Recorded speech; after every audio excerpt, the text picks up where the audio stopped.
May 25, 1978. A package was found in a parking lot in Chicago. It had the address of Northwestern University professor Buckley Christ. The package was later delivered to the professor, but Christ realized he hadn't sent it himself. Suspicious, he alerted the campus police. Officer Terry Marker opened the package. The moment he did, the bomb inside exploded, injuring the officer's left hand. This was Unabomber's first attack. A year later, in 1979, a second bomb exploded, again at Northwestern University. A student was slightly injured. That same year, a third bomb was found on an American Airlines plane. It was discovered in time, preventing a major disaster.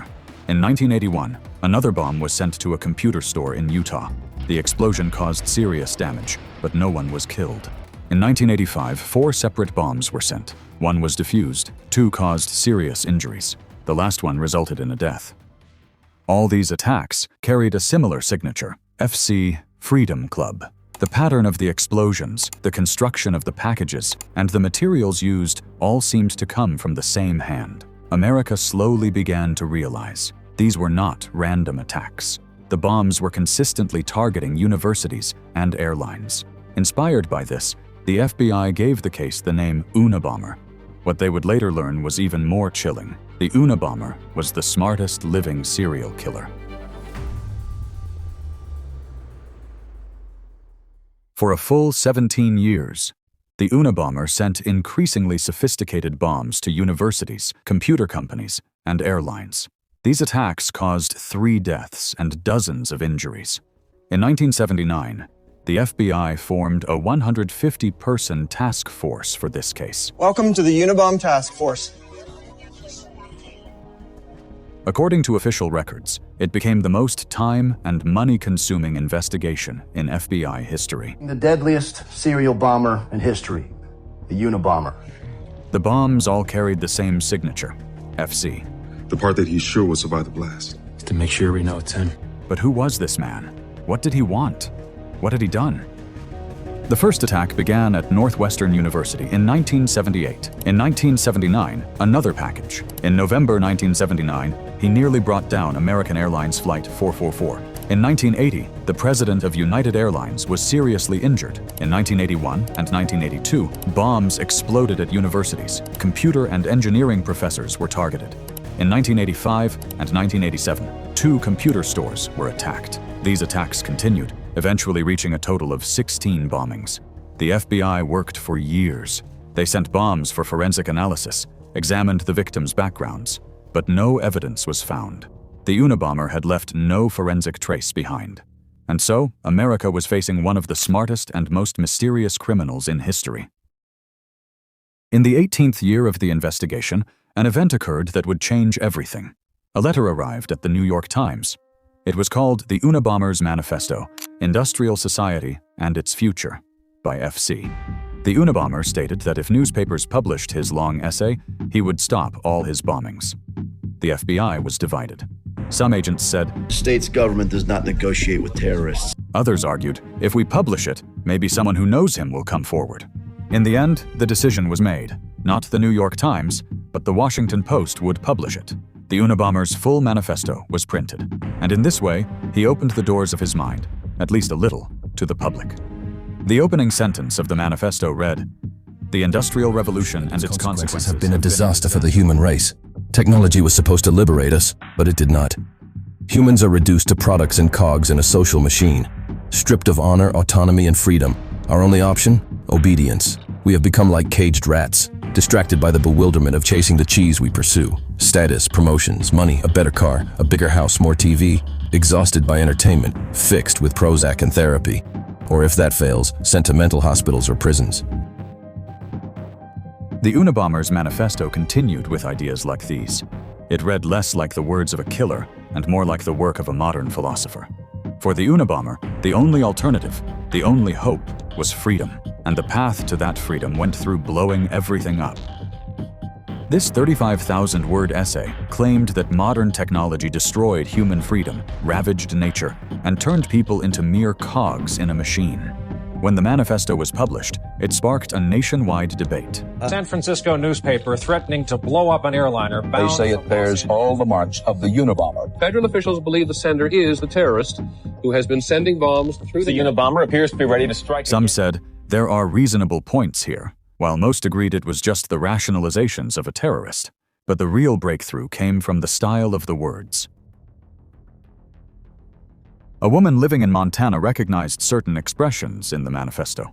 She called her husband, saying, "This writing reminds me of letters from your brother." Have you read the Unabomber manifesto yet? No. I think you should. I think you should, go get the Washington Post and... Her husband was David Kaczynski. No, he was not the killer. But David's wife suspected that the Unabomber might be David's brother, Ted. David had long been worried about Ted's isolated life. When he read the manifesto, he noticed that the sentence structures and thought patterns matched almost exactly. What reinforced his suspicions further was Ted's long history of writing about his hatred for technology and industry. Finally, after a painful moral struggle, David contacted the FBI. "I think the Unabomber might be my brother Ted," he said. And this was the first real clue that would end a 17-year manhunt. David Kaczynski noticed that some ideas and phrases in the manifesto resembled the style of his brother, Ted. Years earlier, Ted had left everything behind and moved to a cabin in the forests of Montana. The cabin we built together. He's a mathematician. He designed the cabin to a perfect mathematical ratio, but there's no electricity or running water. It's perfect simplicity. There, he lived off the land. He had a small garden. There was no electricity, no running water. Ted had chosen this lifestyle willingly. He just has the courage to live according to his ideal. His only contact with his family was through letters, and it was these letters that his brother David eventually handed over to the FBI. Ted had had a happy childhood.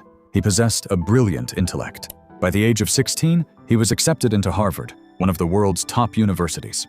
Around the same time, he scored 167 on an IQ test. IQ 167, he's a bona fide genius. He attended Harvard on a full scholarship at age 60. But Ted's life began to change at Harvard. In his second year, a highly respected professor invited him to participate in an experiment. Subjects were asked to write essays about their personal beliefs, desires, and life experiences, which they would then share with a friend. Later, these essays would be read by others who would deliberately ridicule them. While the subjects watched these humiliations, their reactions were monitored with electrodes. The sessions were recorded and shown repeatedly to the subjects. Ted Kaczynski endured 3 years of these verbal assaults and humiliations, participating in a total of 200 sessions. Some claimed these experiments were designed as mind control. According to some sources, they were part of the CIA's secret MK Ultra program, a project aimed at manipulating the human mind. Years later, the FBI compared the letters David had submitted with the manifesto. Correlates with the formatting of the manifesto. Built that cabin with his brother. Ted went back and forth from Chicago, but moved there permanently in 1980. He's living the life that he describes in the manifesto. Born in 1942 in Chicago, Ted had an IQ of 167. He held a PhD in mathematics. His doctoral thesis was written at such a high level that only a handful of people in the country could understand it. He spent 2 years teaching mathematics at Berkeley before retreating to his cabin in Montana. I feel safe at universities, which is why he can plant the bombs there personally. Fits the profile. Fits the timeline. The language is a match. The words, the style, the thought patterns, everything matched. I got him. Ted Kaczynski's the Unabomber. Now, they were certain. The Unabomber was within reach. 1996, Montana. The FBI had moved in. Their goal was clear: to capture the Unabomber, who had terrorized the nation for 17 years. The cabin was nearly invisible among the snow and trees. Simple, wooden, without electricity or running water, it hid America's most wanted man. Agents surrounded the area. At the right moment, they knocked on the door and called him out. A thin, bearded man stepped outside. It was Ted Kaczynski. He looked calm, almost indifferent. But when he tried to re-enter his cabin, agents seized the opportunity. One of them grabbed his arm, pulled him away, and forced him to the ground. Ted, you act like a gentleman, so do we. We're with the FBI. We have a federal warrant to search your cabin. You're being detained for your own safety while the property's being searched. During the search, in addition to materials that could be used to make bombs, nearly 40,000 handwritten pages were discovered. In that moment, it became clear: the longest manhunt in American history had finally come to an end. FBI agents today searched the home of a 53-year-old former mathematics teacher named Theodore Kaczynski. After years of being hunted, Ted Kaczynski finally faced trial. His defense attorneys pursued a strategy that cast doubt on his mental health, and he was diagnosed with schizophrenia. The goal was clear. In the public eye, he would remain a madman, and his ideas would be dismissed as the ramblings of a lunatic. But no one in the courtroom was as clever as Ted. He did not deny the charges. He confessed to everything and took full responsibility. Among the evidence presented by the FBI were nearly 40,000 handwritten pages, bombs, and explosive materials. But what captured everyone's attention was his manifesto, Industrial Society and Its Future. Journalists, academics, and the public were divided after reading the lengthy text. Some commentators found his critique of modern society reasonable.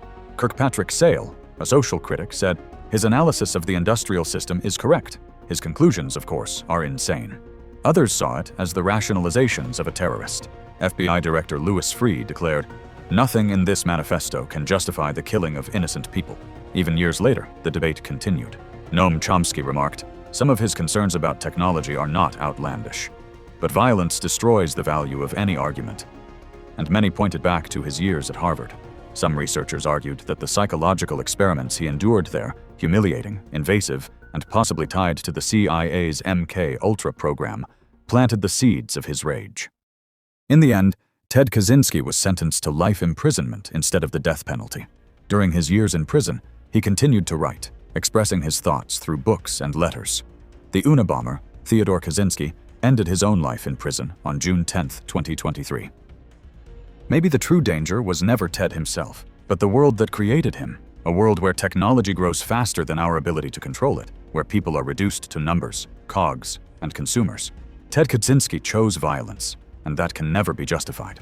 But behind the bombs was a warning that our pursuit of progress might one day cost us our freedom. The question is no longer about the Unabomber. It's about us. Are we truly free, or are we trapped in the gears of the modern world, obeying without choice?